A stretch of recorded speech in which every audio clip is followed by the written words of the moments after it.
ये 13 दोष ऐसे हैं जिसके जीवन में होंगे तो उसको कभी शांति, कभी सुख, कभी ऐश्वर्य ये टिकेगा नहीं और दुर्गति निश्चित हो जाएगी।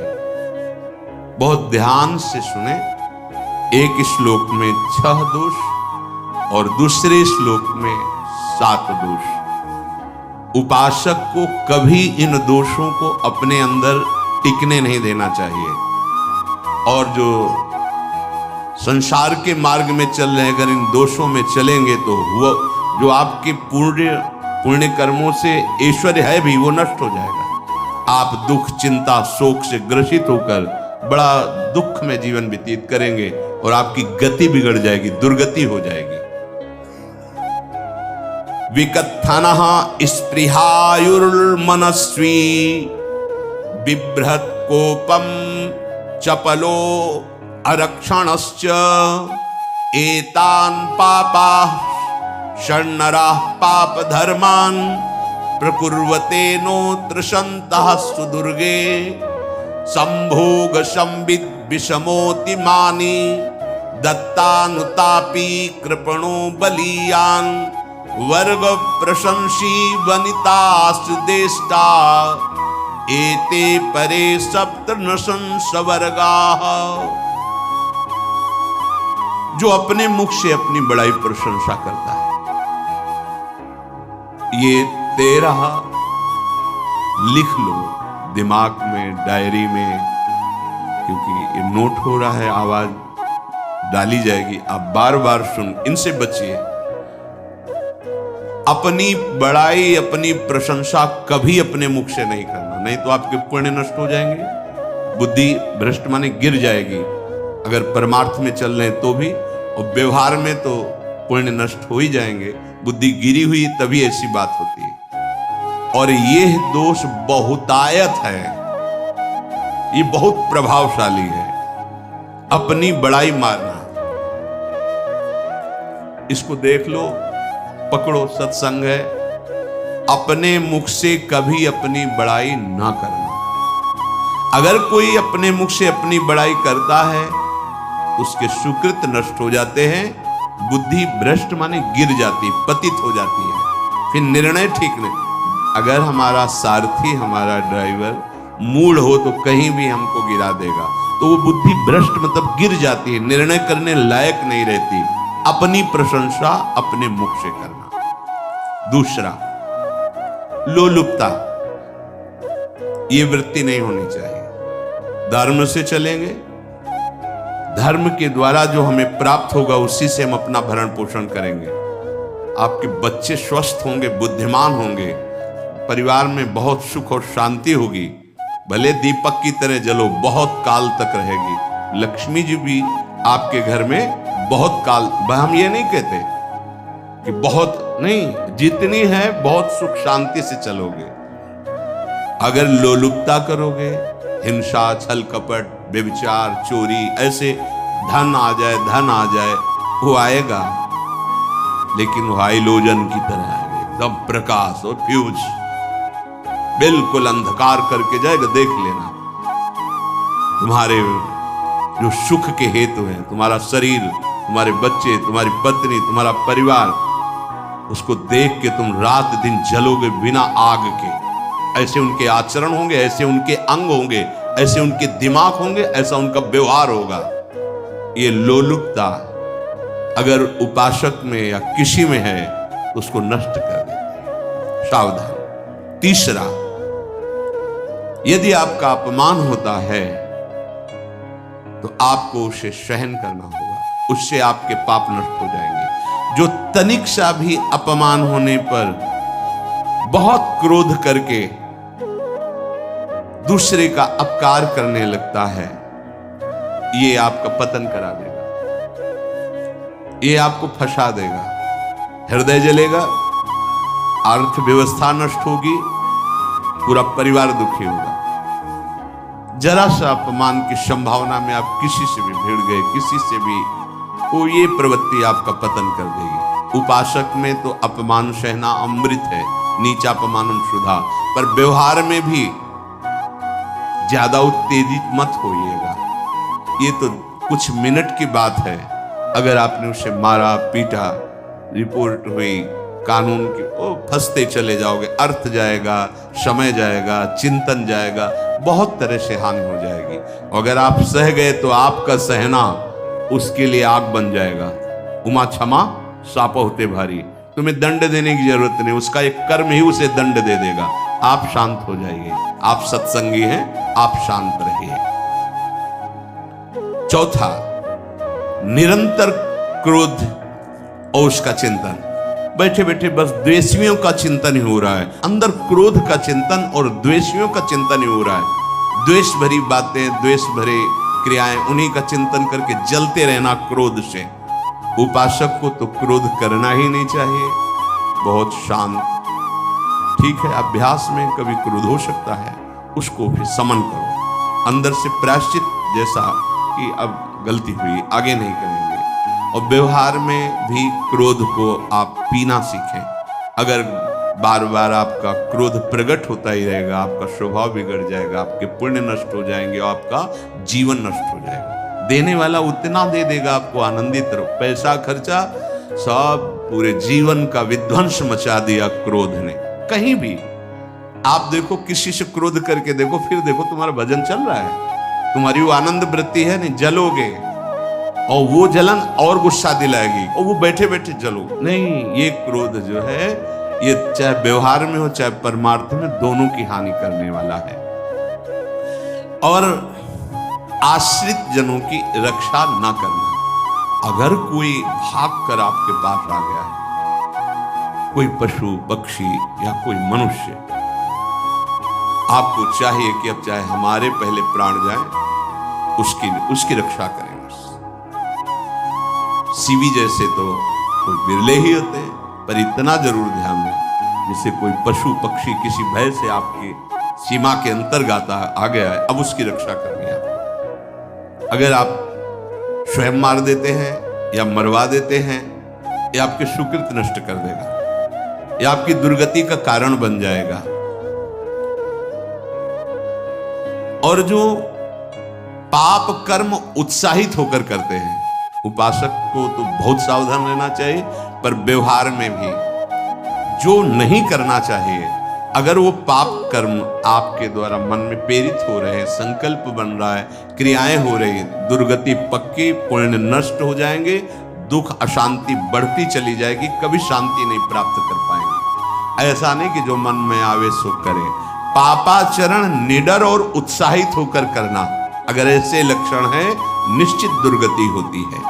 ये 6, अपनी बहुत बड़ाई करने वाला अपने मुख से, लोलुपता, तनिक से अपमान में सहन ना करने वाला, निरंतर क्रोधी और आश्रित जनों की रक्षा न करने वाला, और निडर हर्षित होकर पाप कर्म करने वाला। दूसरे श्लोक में 7 है, 6 7। 1, संभोग का ही चिंतन करना, संभोग में ही मन लगाना, संभोग दूसरी स्त्रियों के साथ करने की भावना रखना।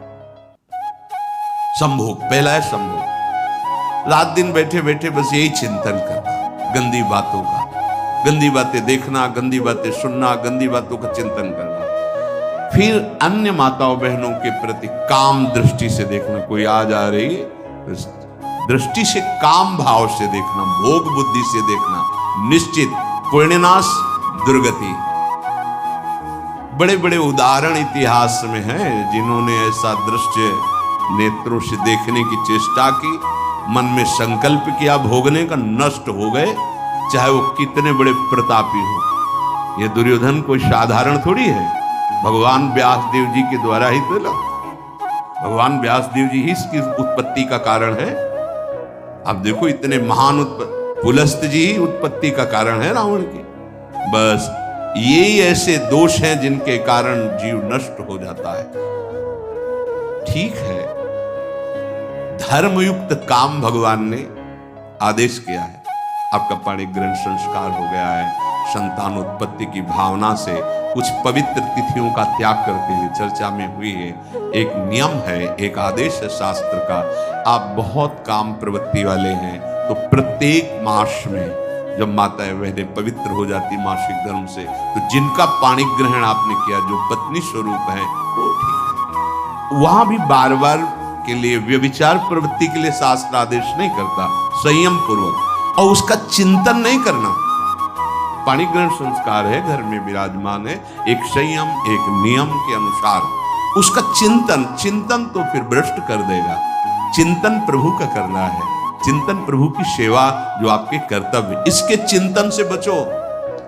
घातक है, बहुत बड़ा जहर है। अगर विषय चिंतन होने लगा तो मरोगे, जिंदा जलोगे, दुर्गति भी होगी। ये अंदर की जो आग है ना, कामाग्नि, ये इतनी बढ़ती चली जाएगी, हमारे होश खराब हो जाएंगे कि मुझे क्या करना चाहिए, क्या नहीं करना चाहिए। हुआ मदांधो मदनातुरोमा, अंधा हो जाएगा, नहीं दिखाई देगा अनुजा तनुजा क्या है कौन है, कुछ नहीं, भ्रष्ट बुद्धि। संभोग का चिंतन नहीं। धर्मयुक्त काम आदेश है शास्त्र में। यदि आप प्रवृत्ति मार्ग में हैं तो अपनी पत्नी को जो पाणी ग्रहण स्वीकार किया है, वहां भी पवित्र तिथियों का त्याग करते हुए, एकादशी है, रामनवमी है, नव दुर्गा है, जन्माष्टमी है, राधाष्टमी, जो पवित्र तिथियों का त्याग करते हुए, और ऐसे जो मर्यादाएं हैं उसके अनुसार, और कहीं पराई स्त्री के साथ संभोग के बाद निश्चित दुर्गति पक्की है। ऐसे ही माताओं के लिए है, स्त्री शरीर के लिए है। यदि वो ऐसी गलत चेष्टा, तो पतिवंचक परपति रति करही, रो नरक कल्पसत परही। ये भोग चिंतन से बचने की चेष्टा कीजिए तो क्रिया से अपने आप बच जाएंगे। क्रिया के पहले चिंतन होता है, चिंतन से ही क्रिया का आवेश आता है। चिंतन संभालिए, इसी से भगवत प्राप्ति होती है, चिंतन से, और इसी से दुर्गति भी होती है। अनन्यस चिंतयन्तु माम, भगवान चिंतन करे, मेरा करो, कर्तव्य कर्म मेरे को समर्पित करो। अब जब चिंतन संभोग का होगा तो बुद्धि भ्रष्ट हो जाएगी। ये जो राक्षसी प्रवृत्तियां सुनने को मिलती है ना, कि ऐसा हुआ, वो देखा सुना और चिंतन किए, और इतनी राक्षसी वृत्ति आ गई कि बस अब उनमें और राक्षसों में कोई अंतर नहीं रह गया। दूसरा, विषमता रखने वाला, सबके साथ बर्ताव ऐसा कि मैं बहुत श्रेष्ठ हूं और दूसरे सब नहीं, ऐसा व्यवहार। सब भगवत स्वरूप है, समान व्यवहार। जैसे आपके भोजन है, जो आप पा रहे हो वही सबको दीजिए। बैठने की व्यवस्था, उठने की व्यवस्था, क्रम बाय क्रम, पर उसको भी नीच भाव से मत देखिए। उस कोटि का उसको प्यार दीजिए, दुलार दीजिए, सम्मान दीजिए। इतनी विषमता न फैलाते रहे अपने जीवन में कि आप सबके निंदा के पात्र बन जाए। विषमता, सबको प्यार। हाँ ठीक है, पुत्र का अलग प्यार है, भाई का अलग प्यार है, पिता का अलग प्यार है, पर हमारा व्यवहार प्रीति युक्त होना चाहिए, विषमता भरा नहीं होना चाहिए। अगर हमारे चित्त में विषमता ही रही तो संसार है, प्रभु नहीं है। जीत विषम संसार कीर्ति जग बिस्तर है। जो विषमता पर विजय प्राप्त कर लेता है वही भगवत प्राप्ति का अधिकारी। ये विषमता बहुत बड़ी हानि है। तीसरी बात, अत्यंत मानी होना। जहां आपके प्राण कमजोर होंगे, पुण्य नष्ट होगा, आयुश्री सब नष्ट होना है, ऐसे आचरण करवाएगा गुरुजनों के साथ, महापुरुषों के साथ। ये बहुत नीच प्रवृत्ति है। अत्यंत मान प्रियता, मुझे सम्मान मिले, उत्तम प्रवृत्ति है। सबको मान देना, स्वयं अमानी रहना। चौथा, दान देने की बात कह के मुकर जाना या दान देकर पश्चाताप करना। दे दिया है, बहुत जल रहे हो, दूसरे से वार्ता कर रहे हो कि पता नहीं क्या यार बुद्धि में हो गया, हमने उसको इतना कहा था, उतना दे दिया, क्यों दे दिया, ऐसा मतलब अंदर चिंतन करना, क्यों दे दिया, तो दिया। इसके बाद जो आपका जलन हो रही, पश्चाताप, सुकृत नष्ट हो रहे। दान देकर पश्चाताप करना या दान देने की बात कह के मुकर जाना। जैसे आपने कह दिया आपको इतना इतना ऐसा, अब आप मुकर गए, ब्याज सहित तुम्हें देना होगा, ये तुम्हारी दुर्गति का कारण बन जाएगा। ऐसे ही नहीं बोलना चाहिए, बहुत होश से। वाणी एक अमोल है, जो कोई बोले जान, ये तराजू तौल के तब मुख बाहर आन। पांचवा, अत्यंत कृपण होना। ना परिवार को सुखी कर पा रहा, ना अपने को सुखी कर पा रहा है। एक एक सिक्का बैंक में जो मर गया। धन की वास्तविक गति यही है कि अपने परिवार को खूब उसकी अनुकूलता प्रदान करो, उसमें से कुछ हिस्सा किसी ऐसे को जिससे तुम्हें बदले में कुछ लेने की भावना ना हो। कोई साधु महात्मा, गाय, पशु पक्षी, किसी भी जीव बीमार है शरीरधारी, उसके जिससे कुछ कभी लेने की भावना न हो, एहसान की भावना न हो। सो धन धन्य प्रथम गति जाकी, धन्य हो गया उसका धन। अब वो कृपण का धन किसी काम में ना स्वसुख, ना परिवार के सुख, ना धर्म कार्यों में, व्यर्थ जीवन चला गया। उसी धन का चिंतन करना, उसी का संग्रह करना और उसी की रक्षा करते करते शरीर छोड़ देना, तो चिंतन बिगड़ गया। तो कह रहे हैं जो कृपणता है और अर्थ और काम की प्रशंसा, उसी की चर्चा, उसी का चिंतन, रुपया और भोग, उसी की चर्चा कर, जहां बैठे रुपया की चर्चा, भोग की चर्चा, जहां एकांत में बैठे उसी का चिंतन, कैसे रुपया बढ़े, कैसे भोग मिले। और अगर अवसर मिला तो रुपया अधर्म से आवे चाहे धर्म से, उसको इसकी कोई परवाह नहीं। भोग चाहे धर्म से हो चाहे अधर्म से, जिसका अर्थ और काम भोग ही चिंतन है, वो धर्म, जिसका धर्म चिंतन का विषय है, तो अर्थ और काम भी ऐसा होगा जो मोक्ष प्रदान करने वाला हो। धर्म, अर्थ, काम, मोक्ष। और जो बालक, स्त्री, पागल, असहाय, जो इनकी रक्षा न करके इनकी हानि करता है, दुर्गति निश्चित है। माना आपकी पत्नी है, उसका स्वभाव बिगड़ा हुआ है, क्रोधी है, कटु वचन बोल, लेकिन आपके ही प्रारब्ध के लिए, माना आपका पति ऐसा स्वभाव वाला है, पर आपके ही प्रारब्ध से तो संयोग बना है आकर, अब इसका निर्वाह कर ले जाओ तो पवित्र हो जाओगे दोनों। और अगर झगड़ा और लड़ाई और मारपीट और कहीं हिंसा आदि के रूप में उतर गए तो फिर और करनी बिगड़ गई।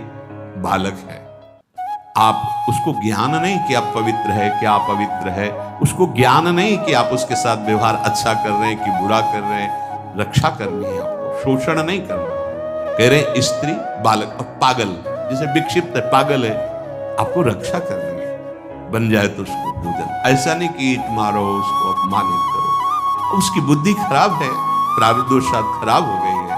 तो शास्त्र आज्ञा करता है स्त्री, बालक, जैसे पागल, विक्षिप्त आदि है, असहाय है, असमर्थ है, बूढ़ा है, वो आप सेवा भी करो तो गाली दे सकते हैं, उनकी बुद्धि बिगड़ गई, आपको उनको दंड नहीं देना, मारना नहीं है आपको। मान लो आपके बड़े बूढ़े बुजुर्ग जन हैं, आप सेवा भी कर रहे हो तो आपको कटु वचन बोल सकते हैं, आपकी निंदा कर सकते हैं, लेकिन आपको उनके साथ व्यवहार सद करना है। अगर आपने इन दोषों को स्वीकार किया तो निश्चित आपकी दुर्गति होगी, न इस लोक में आपको शांति मिलेगी, न परलोक में। इसलिए इन दोषों को बार बार सुन करके और हृदय में जांचो कि कहीं है तो नहीं, अगर है तो सत्संग, भजन बल, भगवत प्रार्थना के बल से इन दोषों का त्याग कर दो, जीवन मंगलमय हो जाएगा। शेष चर्चा आगे। श्री राधा वल्लभ लाल।